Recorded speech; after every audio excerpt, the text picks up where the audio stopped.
Cette vidéo est la deuxième sur les domaines de définition. Avant de regarder la vidéo, si vous n'avez pas vu la première qui explique comment trouver un domaine de définition, je vous conseille de commencer par cela. Vous trouverez le lien au-dessus.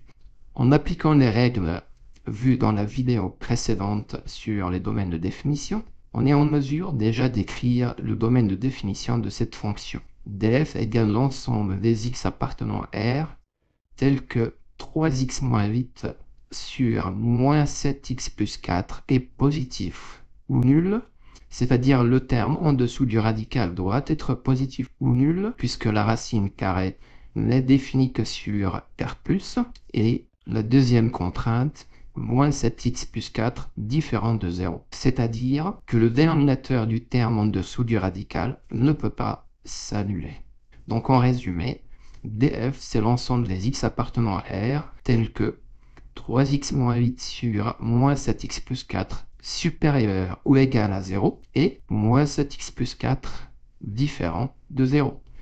La première contrainte du domaine de définition, 3x moins 8 sur moins 7x plus 4 supérieur ou égal à 0, est le résultat de l'application de la règle numéro 3, rappelée ci-dessous.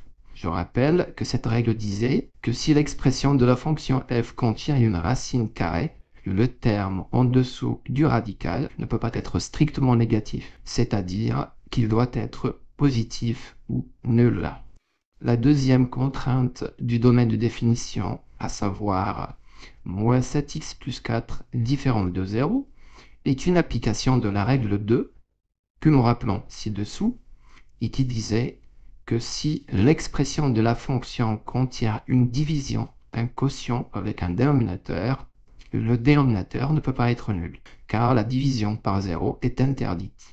Il faut donc exprimer cela en résolvant l'équation dénominateur différent de 0. Ici, moins 7x plus 4 différent de 0, moins 7x plus 4 étant le dénominateur. Maintenant, l'objectif est d'écrire ce domaine de définition sous forme d'un intervalle. Nous allons donc résoudre l'inéquation 3x moins 8 sur moins 7x plus 4 supérieur ou égal à 0.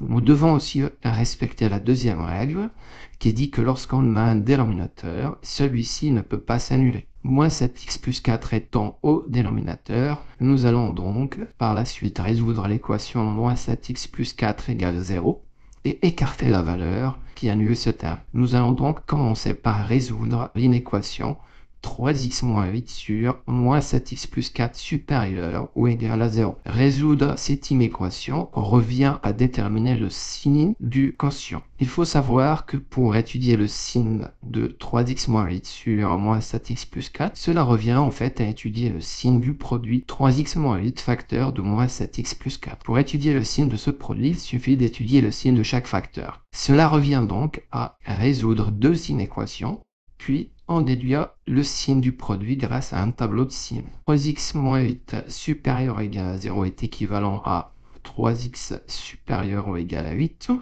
qui est équivalent à x supérieur ou égal à 8 tiers.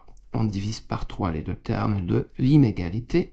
Et pour l'équation moins 7x plus 4 supérieur ou égal à 0, moins 7x plus 4 supérieur ou égal à 0 est équivalent à moins 7x supérieur ou égal à moins 4. Nous divisons les deux termes par un nombre négatif moins 7. Cela donc nous oblige à changer le sens de l'inégalité, ce qui est donc équivalent à x inférieur ou égal à moins 4 sur moins 7, qui est égal à 4 septièmes.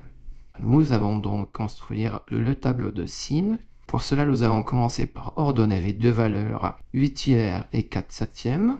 Il est évident que la fraction 8 tiers est plus grande que 1, car 8 est supérieur à 3, et que la fraction 4 septièmes est plus petite que 1, car 4 est plus petit que 7. Donc on peut facilement ordonner la fraction 4 septièmes est plus petite que la fraction 8 tiers. Dans le tableau de signes, on commence d'abord donc par 4 septièmes à gauche, et ensuite 8 tiers. Sur la première ligne, on dispose le terme 3x moins 8 qui s'annule en 8 tiers et qui est positif pour tous les x supérieurs ou égal à 8 tiers, comme nous l'avons vu dans la résolution de l'inéquation 3x moins 8 supérieur ou égal à 0. Donc pour tous les termes plus petits que 8 tiers, le terme 3x moins 8 est négatif et s'annule bien sûr en 8 tiers. De la même façon, moins 7x plus 4 s'annule en 4 septièmes et la résolution de l'inéquation nous a montré que ce terme est positif quand x est plus petit que 4 septièmes, ce que nous mettons en évidence sur le tableau de signes. Maintenant, le produit 3x moins 8 facteur de moins 7x plus 4 a le signe négatif en dessous de 4 septièmes, car moins par plus donne moins, positif entre 4 septièmes et 8 tiers, car moins par moins c'est plus, et négatif pour les x qui sont plus grands que la fraction 8 tiers, car plus par moins donne moins, et bien sûr, ce produit s'annule en 4 septièmes et en 8 tiers. La zone où la fraction est positive est donc entre les deux fractions,